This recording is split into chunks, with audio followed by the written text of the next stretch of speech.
അവർക്ക് മന്ത്രിസ്ഥാനം കൊടുത്തില്ല, ഇവർക്ക് മന്ത്രിസ്ഥാനം കൊടുത്തു. സത്യത്തിൽ ഈ 102 MLA-മാർക്കും മന്ത്രിമാരാകാൻ പറ്റും. മന്ത്രിമാരാകാൻ യോഗ്യത 102 പേർക്കും ഉണ്ട്. അപ്പൊ എല്ലാവരെയും മന്ത്രിമാരാക്കാൻ പറ്റില്ല. മുഖ്യമന്ത്രി VD സതീശനാണ് തീരുമാനിക്കുന്നത് അദ്ദേഹത്തിന്റെ ടീമിൽ ആരൊക്കെ വേണം. അതിന് മറ്റു ചില പരിഗണനകളൊക്കെ ഉണ്ട് എങ്കിൽ തന്നെയും ആത്യന്തികമായിട്ടും മുഖ്യമന്ത്രിയുടെ ക്യാബിനറ്റാണ്, അദ്ദേഹമാണ് തീരുമാനിക്കുന്നത്. തന്റെ ക്യാബിനറ്റിൽ സുഗമമായിട്ട് കമ്മ്യൂണിക്കേറ്റ് ചെയ്യാൻ പറ്റുന്ന, തനിക്ക് പറ്റുന്ന ആളുകൾ, അപ്പം താനുമായിട്ടൊരു കെമിസ്ട്രി കീപ്പ് ചെയ്യാൻ പറ്റും എന്ന് തോന്നുന്നവരെയാണ് മന്ത്രിസഭയിൽ എടുക്കുന്നത്. അങ്ങനെ ഒരു മന്ത്രിസഭ രൂപീകരിച്ചു. അതിനകത്ത് പല ആളുകൾക്ക് മന്ത്രിസ്ഥാനം കിട്ടിയില്ല എന്ന് പറഞ്ഞുള്ള വലിയ സങ്കടമുണ്ട്. അതിലെ ഏറ്റവും ഹൈലൈറ്റ് ചെയ്ത് മാധ്യമങ്ങൾ കാണിക്കുന്നത് ചാണ്ടി ഉമ്മന്റെ പേരാണ്. നമ്മുടെ അന്തരിച്ച ബഹുമാനപ്പെട്ട മുൻ മുഖ്യമന്ത്രി ഉമ്മൻചാണ്ടിയുടെ വാത്സല്യപുത്രൻ ചാണ്ടി ഉമ്മൻ. നമുക്ക് ചാണ്ടി ഉമ്മനെ പ്രത്യേകിച്ച് മുഖവരയുടെയോ ആമുഖത്തിന്റെ ഒന്നും ആവശ്യമില്ല. കേരളം മുഴുവൻ നെഞ്ചേറ്റിയ ഒരു മകനാണ്. ഈ പുതുപ്പള്ളിക്കാർ മാത്രമല്ല, കേരളത്തിന്റെ തന്നെ ഒരു മകൻ എന്ന രീതിയിൽ ചാണ്ടി ഉമ്മനെ കേരളത്തിലെ ജനത സ്നേഹിക്കുന്നുണ്ട്. അതുകൊണ്ട് തന്നെയാണ് കൂടുതൽ മണ്ഡലങ്ങളിലും അദ്ദേഹത്തിന്റെ സാന്നിധ്യം സ്ഥാനാർത്ഥികൾ ആവശ്യപ്പെട്ടത്. എല്ലാ മണ്ഡലങ്ങളിലും തന്നെ അദ്ദേഹത്തിന്റെ പിതാവിന്റെ ചിത്രവും വെച്ചാണ് വോട്ട് പിടിച്ചത്. ഇപ്രാവശ്യം 2 ഘടകങ്ങളാണ് UDF-നെ വിജയിപ്പിച്ചത്. ഒന്ന് ശബരിമല അയ്യപ്പൻ, അതിനേക്കാൾ ശക്തമായി അന്തരിച്ച ഉമ്മൻചാണ്ടി. അപ്പം ഈ ഉമ്മൻചാണ്ടിയുടെയും അയ്യപ്പന്റെയും പേരിലാണ് UDF ഭരണത്തിൽ വന്നത്. ഇപ്പൊ അയ്യപ്പനെ മന്ത്രിയാക്കാനൊന്നും പറ്റത്തില്ല, ശാസ്താവിനെ മന്ത്രിയാക്കാൻ പറ്റത്തില്ല, പിന്നെ വാവരെ മന്ത്രിയാക്കാൻ പറ്റത്തില്ല, അവരൊന്നും മന്ത്രിയാകാൻ വരുന്നില്ല. പിന്നെ മന്ത്രിയാക്കാൻ പറ്റുന്നത് ഈ ചാണ്ടി ഉമ്മനെയാണ്. അതാക്കിയില്ല എന്നുള്ളതാണ് പരാതി. ഒരുപാട് റീലുകൾ നമ്മൾ കണ്ടു. എല്ലാ ചാനലുകളും അതിങ്ങനെ മാക്സിമം മുതലെടുക്കാൻ വേണ്ടിയൊക്കെ ശ്രമിക്കുന്നുണ്ട്. ചാണ്ടി ഉമ്മന്റെ അഭിമുഖത്തിൽ അദ്ദേഹം പറഞ്ഞ് ഞാനത് പ്രതീക്ഷിച്ചിരുന്നില്ല, നിങ്ങളാണ് അങ്ങനെ പറഞ്ഞൊക്കെ ഉണ്ടാക്കിയത്, അതിൽ കാര്യമില്ല എന്നാണ് അദ്ദേഹം പറഞ്ഞത്. അദ്ദേഹം അങ്ങനെ പറയുള്ളൂ. അത് ഞാൻ ആദ്യം പറഞ്ഞല്ല, അപ്ബ്രിങ്ങിങ്ങിന്റെ ഒരു ഗുണമാണ്. സത്യത്തിൽ ചാണ്ടി ഉമ്മൻ ഒരു മന്ത്രിയാകാൻ യോഗ്യനുമായിരുന്നു, അർഹനുമായിരുന്നു. പിന്നെ അത് ഏറ്റവും അടിസ്ഥാനപരമായിട്ട് നമ്മൾ മനസ്സിലാക്കുമ്പോൾ അത് മുഖ്യമന്ത്രി VD സതീശൻ തീരുമാനിക്കേണ്ട കാര്യമാണ്. ഇനി മന്ത്രിസഭാ പുനഃസംഘടന വരുമോ, ചാണ്ടി ഉമ്മനെ ഈ മന്ത്രിസഭയുടെ കാലയളവിൽ തന്നെ മന്ത്രിയാക്കുമോ എന്നും നമുക്ക് അറിഞ്ഞുകൂടാ.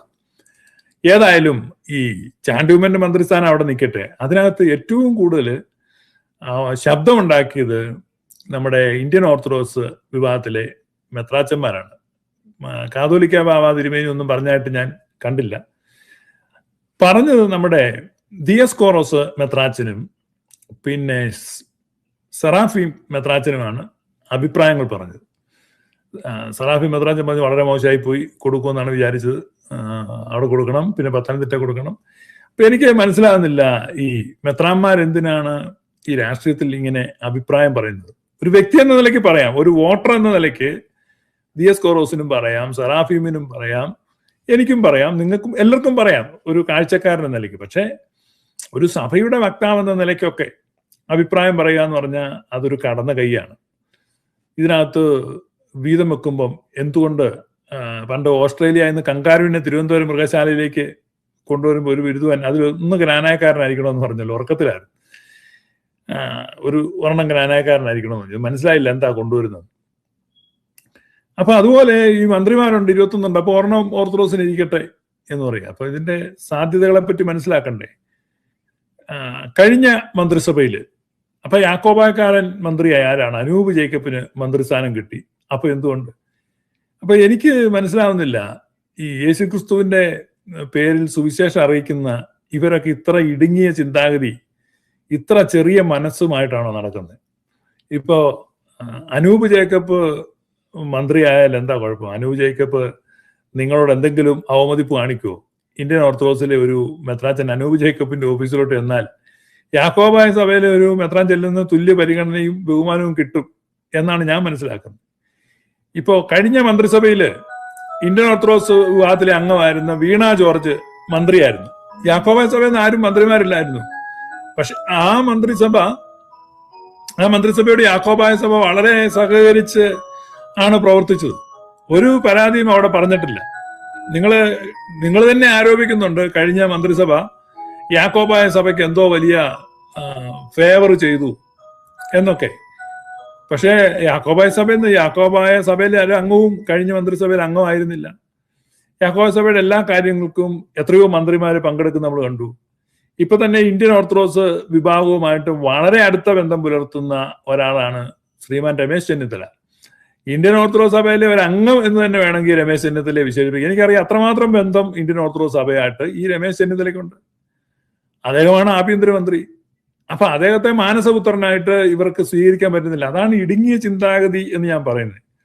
പിന്നെ അടുത്തത് ചാണ്ടിയുമ്മൻ ആയില്ല എന്ന് പറഞ്ഞ് ഇവര് നിലവിളിക്കുമ്പോൾ നമ്മൾ കുറച്ച് പുറകോട്ട് ഒന്ന് മാറി ചിന്തിക്കണം. ഈ ചാണ്ടിയുമ്മന്റെ പിതാവ് ഉമ്മൻചാണ്ടി കേരള മുഖ്യമന്ത്രി ആയിരുന്നപ്പോൾ അദ്ദേഹത്തിന് ഏറ്റവും കൂടുതൽ തലവേദന ഉണ്ടാക്കി കൊടുത്തത് ഈ ഇന്ത്യൻ ഓർത്തഡോക്സുകാരാണ്. അദ്ദേഹത്തിന് ഹാർട്ട് ടൈം കൊടുത്തത് മുഴുവൻ ഇന്ത്യൻ ഓർത്തഡോക്സുകാരാണ്.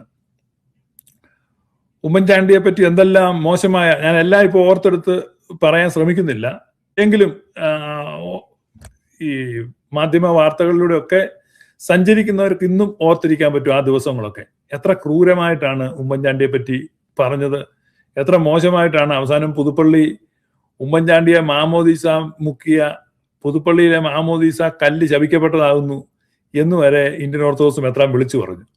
അത്രമാത്രം പ്രാവുകയും അത്രമാത്രം പരിഹസിക്കുകയും എല്ലാം ചെയ്തിട്ട് അവസാനം ഉമ്മൻചാണ്ടി മന്ത്രിസഭ മാറി പിണറായി വിജയൻ മുഖ്യമന്ത്രി ആയപ്പോ ഇന്ത്യൻ ഓർത്തഡോക്സ് വിഭാഗത്തിന്റെ കാതോലിക്ക ബാവയായിരുന്ന പൗലോസ് തുതിയൻ ബാവ എന്താ പറഞ്ഞേ?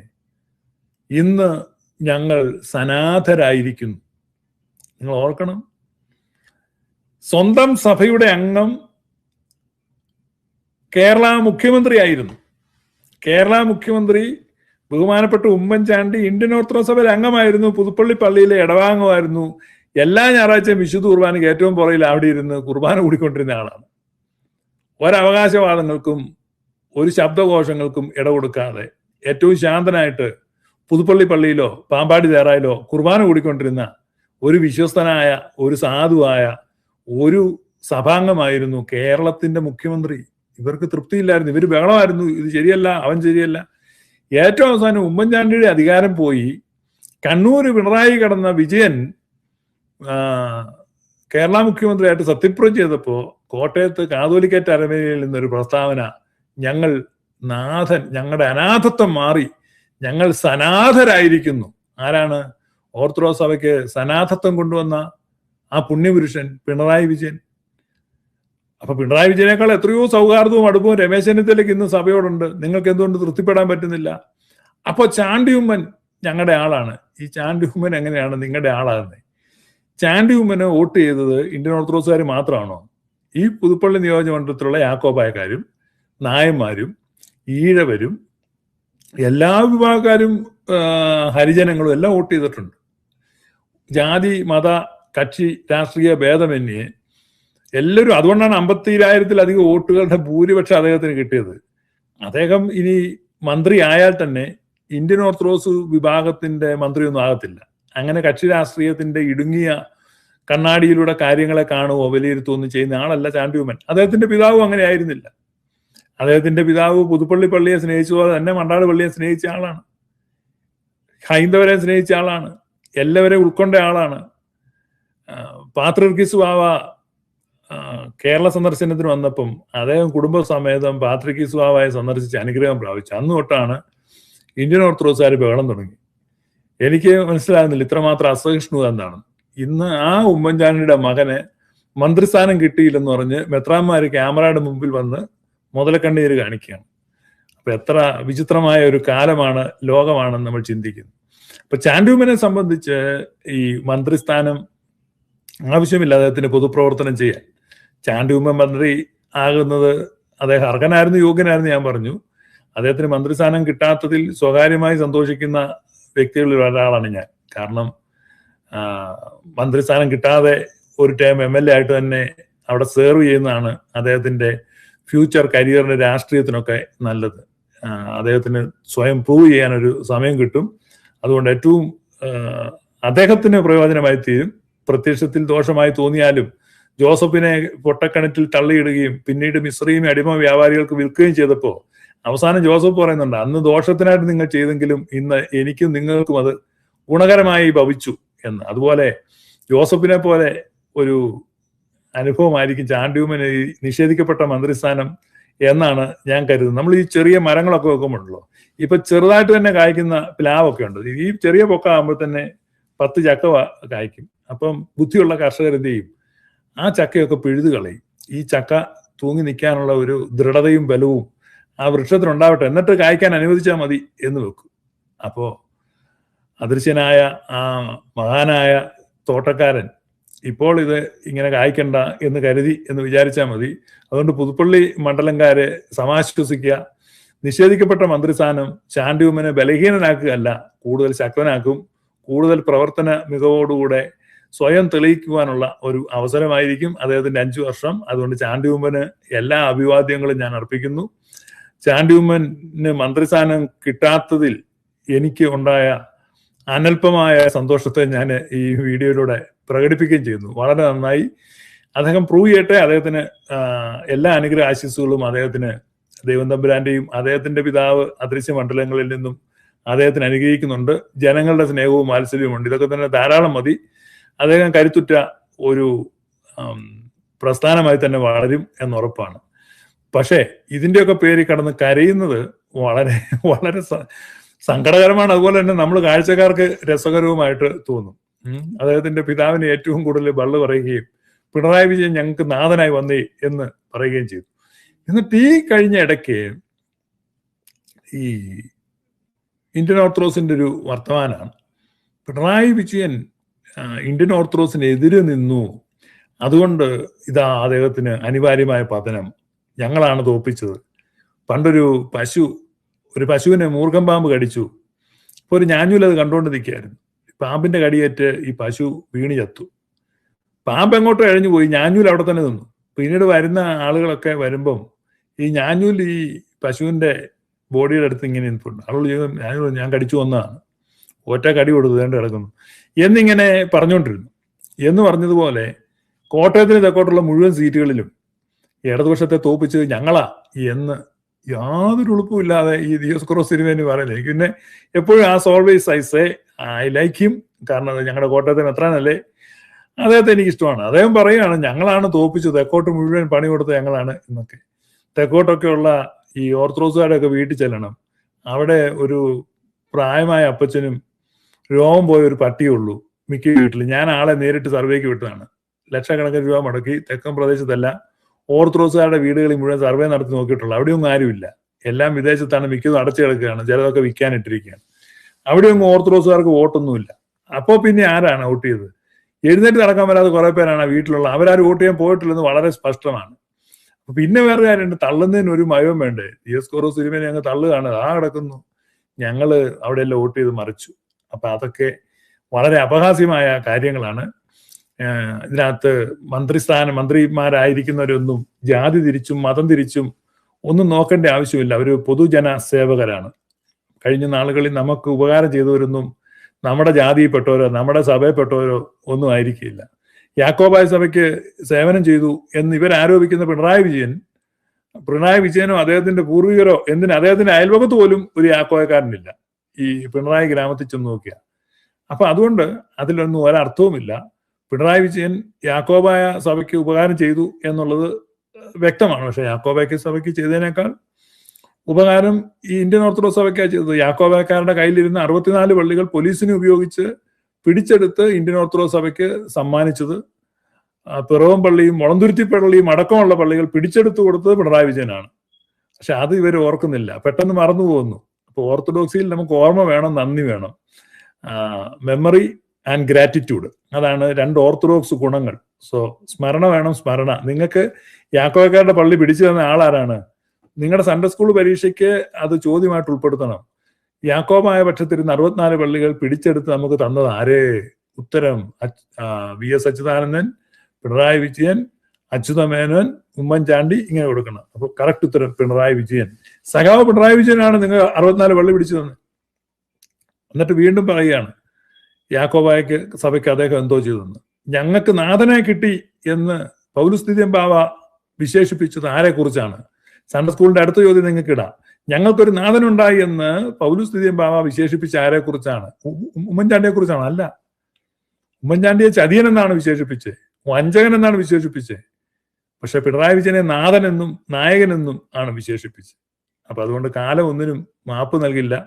എല്ലാം ഒന്നും എല്ലാ കാലത്തും എല്ലാവരിൽ നിന്നും മറച്ചു വെക്കാൻ പറ്റില്ല എന്ന് നിങ്ങൾ ഓർക്കുക.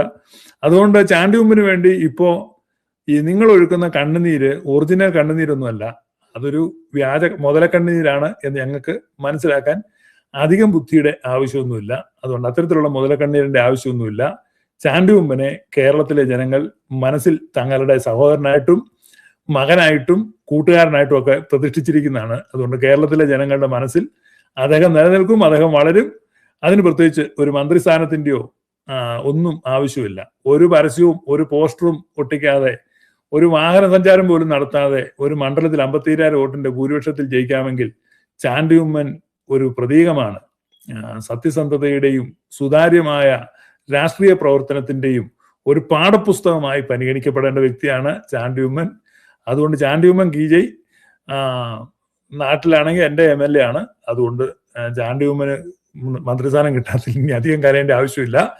സോ ഇതൊക്കെയാണ് ഈ കാര്യങ്ങൾ. ഇനിയും നമുക്ക് വരാനിരിക്കുന്ന വളരെ രസകരമായ ദിവസങ്ങളാണ്. അതുകൊണ്ട് നമുക്ക് ഈ പുതിയ മന്ത്രിസഭയ്ക്ക് എല്ലാവിധ ഭാവുകങ്ങളും ഒരിക്കൽ കൂടെ അർപ്പിക്കാം. പിന്നെ കരച്ചിലും നിലവിളിയും ഒക്കെ സ്വാഭാവികമായിട്ടും ഉണ്ടാകും. ജാതി തിരിച്ചുള്ള പരിഗണനകൾ ഞാൻ എപ്പോഴും പറയുന്ന പോലെ അത് വളരെ മോശമാണ്. മുസ്ലിം മന്ത്രിമാരും നമുക്ക് ഉപകാരം ചെയ്യും. അവരുടെ വകുപ്പിൽ നമുക്ക് എന്തെങ്കിലും ആവശ്യമുണ്ടെങ്കിൽ അവരെ സമീപിക്കുമ്പോൾ അവരുടെ പക്ഷത്തും നമുക്ക് ഫേവറബിൾ ആയിട്ടുള്ള കാര്യങ്ങളുണ്ടാകും. അല്ല മുസ്ലിങ്ങൾക്ക് മുസ്ലിം മന്ത്രിമാർ മാത്രം, നായന്മാർക്ക് നായർ മന്ത്രിമാർ മാത്രം. ആരോ പറയുന്നത് കേട്ടു ഈഴവർക്ക് 3 ഉള്ളൂ, ഒരെണ്ണം കൂടെ വെച്ചു കൊടുക്കണമെന്ന് ഏതോ സന്യാസി. എനിക്ക് മനസ്സിലായി ശിവഗിരി മഠത്തിൽ നിന്ന് സന്യാസിമാര് ഞങ്ങൾക്ക് ഈഴവർക്ക്. അപ്പൊ എനിക്ക് മനസ്സിലാകുന്നില്ലേ, ശിവഗിരി മഠത്തിലെ സന്യാസിമാര് ഒരു ജാതി ഒരു മതം ഒരു ദൈവം മനുഷ്യൻ എന്ന് പറഞ്ഞ ശ്രീനാരായണ ഗുരുദേവന്റെ അനുയായികൾ തന്നെയാണോ ഈ ശിവഗിരി മഠത്തിലെ സന്യാസിമാര് എന്നെനിക്ക് മനസ്സിലാകുന്നില്ല. അപ്പം ഈ ശിവഗിരി മഠത്തിലെ സന്യാസിമാർക്ക് ശ്രീനാരായണ ഗുരുദേവനുമായിട്ടും ബന്ധമില്ല. ഈ കഞ്ഞിക്കുഴിയില് ദേവലോക തരമനയിലിരിക്കുന്ന ഓർത്തഡോക്സ് മെത്രാന്മാർക്ക് യേശുക്രിസ്തുവുമായിട്ടും ബന്ധമില്ല. പിന്നെ യാക്കോബായക്കാരെ പറ്റി ഞാൻ അങ്ങനെ പറയുന്നില്ല, കാരണം അവർ പരാതി പറഞ്ഞ് കേൾക്കുന്നില്ല. കഴിഞ്ഞ മന്ത്രിസഭയിൽ അവരുടെ ആരെയും ആക്കാത്തിൽ അവർ പരാതിയും പറഞ്ഞില്ല. ഈ മന്ത്രിസഭയിൽ അവരുടെ ആരെയെങ്കിലും ആക്കണമെന്ന് അവർ ആവശ്യവും ഉന്നയിച്ചില്ല. ഈ പിന്നെ അനൂപ് ജേക്കബ് മന്ത്രിയായി, അതുകൊണ്ട് യാക്കോബായ സഭയ്ക്ക് എന്തെങ്കിലും പ്രത്യേകിച്ച് ഫേവറോ പ്രയോജനം ഉണ്ടാകുമെന്ന് ഞാൻ കരുതുന്നുമില്ല. ഇതിനേക്കാളൊക്കെ എത്രയോ കടാകടിയന്മാര് യാക്കോബായ സഭയെന്ന് മന്ത്രിമാരും ഒക്കെ പി പി തങ്കച്ചനെയും TN ജേക്കബിനെയും പോലെയൊക്കെയുള്ള ഭയങ്കരന്മാര് അവിടെ താക്കോൽ സ്ഥാനങ്ങളിൽ ഇരുന്നിട്ടും യാക്കോബായ സഭയ്ക്ക് പ്രയോജനമൊന്നും ഉണ്ടായില്ല. പള്ളികളും പള്ളിക്കൂടങ്ങളും വസ്തുക്കളും സ്വത്തുക്കളും നഷ്ടപ്പെട്ട് സഭ മെലിഞ്ഞു പോയതല്ലാതെ ലവന്മാരെ കൊണ്ടൊന്നും ഒരു പ്രയോജനം ഉണ്ടായിട്ടില്ല. അതുകൊണ്ട് എൻ്റെ പൊന്ന് ഇന്ത്യൻ ഓർത്തഡോക്സുകാര്, ഈ അനൂപ് ജേക്കബ് അവിടെ മന്ത്രി ആയിരുന്നുകൊണ്ട് ഒരു മലയും മറിക്കാൻ പോകുന്നില്ല. യാക്കോബായ സഭയ്ക്ക് ഒരു ചുട്ട പപ്പടം പോലും അതിന്റെ പേര് കിട്ടാനും പോകുന്നില്ല. അതുകൊണ്ട് നിങ്ങൾ അതിൽ വിഷമിക്കേണ്ട ആവശ്യമില്ല. സമാധാനമായിട്ടിരിക്കുക. തഞ്ചപ്പെട് തമ്പി തഞ്ചപ്പെട് നമ്മുടെ സതീശൻ സാറ് ഭരിക്കട്ടെ. ഒരു 100 ദിവസമെങ്കിലും അദ്ദേഹത്തിന് ഭരിക്കാൻ സമയം കൂടെ. വിമർശനത്തിന്റെ കൂരമ്പൊക്കെ എടുത്ത് പ്രയോഗിക്കാതെ മിനിമം ഒരു 100 days കൊടുക്കുക. അദ്ദേഹത്തിന് സ്പേസ് കൂടെ. അദ്ദേഹം ഭരിക്കട്ടെ. എങ്ങനെയുണ്ടെന്ന് നമുക്ക് 100 ദിവസം കഴിഞ്ഞ് വിലയിരുത്താം. അതാണ് അതിന്റെ മര്യാദയും മാന്യതയും. ഒരു ഗവൺമെന്റ് കയറി അമേരിക്കയിലാണെങ്കിൽ പോലും ഫസ്റ്റ് 100 days അതൊരു ഹണിമൂൺ പീരീഡ് ആണ്. 100 ദിവസങ്ങൾ കഴിയുമ്പോൾ വേണം ഒന്ന് വിലയിരുത്താൻ. അതിനു മുമ്പ് ഇപ്പൊ തന്നെ തുടങ്ങി KSRTC കിട്ടിയില്ല, ഇലക്ട്രിസിറ്റി ബോർഡ് കിട്ടിയില്ല, ആശാ വർക്കർക്ക് കിട്ടിയില്ല, ഇതൊന്നും ശരിയല്ല. മിനിമം 100 days കൊടുക്കണം. അതാണ് മര്യാദ. സോ അതുവരേക്ക് വണക്കം. Thank you. May God bless you.